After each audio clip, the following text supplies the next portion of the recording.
कुचिंडा कांग्रेस पक्षरु राजीव गांधी जयंती पालित। सम्बलपुर जिला कुचिंडा स्थित कांग्रेस भवन ठारे भारतर पूर्वतन प्रधानमंत्री भारत रत्न स्वर्गत राजीव गांधी 81तम जयंती पालित हो जाइछि।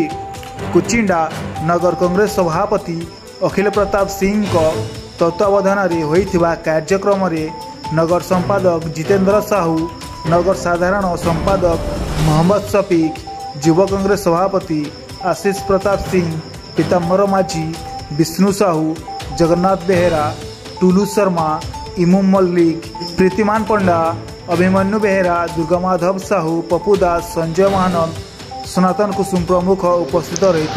मुना Akhil Pratap Singh ex chairman NSC Kuchinda.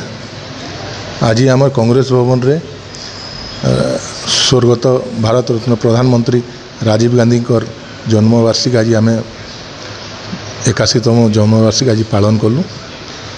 तो आम आज ये वार्ता दौचु जे राजीव गांधी समय आज आम जो मोबाइल युवा सब देखुचु तांकर अवदान एवं 18 वर्षिया भोटर करवाटा तांकर अवदान एवं पंचायती राज व्यवस्था जहाँ भी आज आम देखुचु सेटा राजीव गांधी ये तांकर पथके आम आज युवपीढ़ी मान को अनुरोध करुचु तांकर ये कि पढ़ुन से आ जानून से केन प्रकार युवक मान को आगे बढ़वार लगी माने चेष्टा करते से युवक मैंने आगे बढ़ी स्वावलम्बी हूँ बोलिकी।